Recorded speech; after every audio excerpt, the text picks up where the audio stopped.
மீட்சியே தமிழர்களின் மீட்சி. ஆதி தமிழினத்தின் மூத்த குடியாம் பறையர் பெருங்குடி சமூகத்தின் மீது திணிக்கப்படும் தலித் திராவிடன் என்ற சொல்லை வேறறுப்போம். பறையர் பேரின வரலாற்றை முன்னெடுப்போம். நான் தமிழ்நாடு பறையர் பாதுகாப்பறை தலைவர் புலி இளவரசபாணியன் பேசுகிறேன். என் பறையர் பேரின உறவுகள் அனைவருக்கும் என் இனிய காலை வணக்கம். இப்போ எதற்காக இந்த பதிவு என்றால், திரைப்பட நடிகர் ரஞ்சித், அதாவது சில வருடங்களுக்கு முன்னால் திரைப்படத்தில் கொஞ்சம் கொடி கட்டி பறந்தவர்னு வச்சுக்கலாமே. திரைப்பட நடிகர் ரஞ்சித் என்ன பண்ணுறாருன்னா, இப்போ திரைத்துறையில் அவரோட வருமானம் இழந்துட்டார். சினிமா துறையில் அதிகமான வாய்ப்பு கிடைக்கல. வாய்ப்பு கிடைக்காத பட்சத்தில் என்ன பண்ணுறாருன்னா, ஒவ்வொரு யூடியூப் சேனல்களுக்காக பேட்டி கொடுக்காரு. நாடக காதல், இவர் முதல்ல யோக்கியனாக இருந்து கொண்டு இவர் நாடக காதல் என்பதை பற்றி பேசணும். இவர் முதல்ல யோக்கியமானு பார்த்தா கிடையாது. இவர் 1991ஆம் ஆண்டு இவருடன் நடித்த நடிகை பிரியா ராமனை திருமணம் செய்கிறாரு. 2 குழந்தைகள் பிறக்கிறது. பிரியா ராமனோட திருமணம் செய்த போதே கள்ள தொடர்பில் ராகசுதா என்ற ஒரு பெண்ணோட கள்ள உறவில் இருக்கார். அது தெரிஞ்சு பிரியாமணி ஒரு விவகாரத்தை செய்கிறாங்க.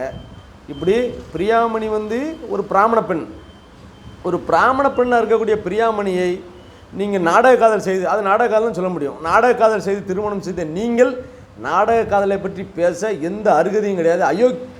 அதாவது அருகதையற்றவர். ஆனால் நீங்கள் உங்களுக்கு வருமானம் இழந்துட்டா அந்த இழந்த வருமானத்தை எப்படி மீட்கலாம், மீண்டும் கலைத்துறையில் எப்படி பயணிக்கலாங்கிறத நீங்கள் டிசைட் பண்ணணும்.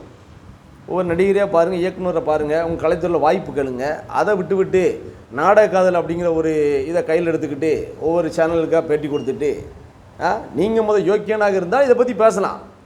நீங்களே செய்தது நாடக காதல். அப்புறம் நாடக காதலை பற்றி பேச உங்களுக்கு என்ன அருகதை இருக்கிறது? அருகதையற்றவர் நீங்கள் யோக்கியனா? நீங்கள் ஒரு சமூகத்தை சார்ந்த நீங்கள் ஒரு பிராமண பெண்ணை திருமணம் முடித்து தவறு தானே? அது நாடக காதல் தானே? நீங்கள் இவர்கள் செய்வது நாடக காதல் என்றால், நீங்கள் பிரியாராமனை திருமணம் செய்தது நாடக காதல் தான். அதனால் முதல்ல நீங்கள் திருந்துங்க. உங்களுக்கு சினிமா துறையில் வாய்ப்பு தேடி அலைங்க. ஒவ்வொரு டைரக்டரையும் பாருங்கள், இயக்குனரை பாருங்கள், வாய்ப்பு தாருங்கள்.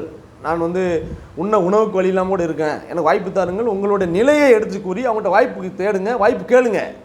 அதை விட்டு நாடக காதல், நம்ம யோக்கியம் இருந்தால் தான் அடுத்தவங்களை பற்றி பேசணும். நம்மளே ஒரு அயோக்கியம், நம்மளே அதை பற்றி பேச அருகதையற்றவன். அப்படி இருக்கும் பட்சத்தில் நீங்கள் இந்த நாடக காதல்னு சொல்வதை தயவுசெய்து கைவிடணும். இல்லைன்னா இதற்கு மீறி நாங்கள் உங்களை எதிர்க்கக்கூடிய ஆகையால் இந்த ஒவ்வொரு சேனலுக்காக பேட்டி கொடுப்பதை தயவு செய்து கலைத்துறையில் வாய்ப்பை இழந்து தவித்து கொண்டு இருக்கக்கூடிய நடிகர் ரஞ்சித் அவர்கள் கைவிடம் என்று கேட்டுக்கொண்டு விடைபெறுகிறேன். நன்றி, வணக்கம்.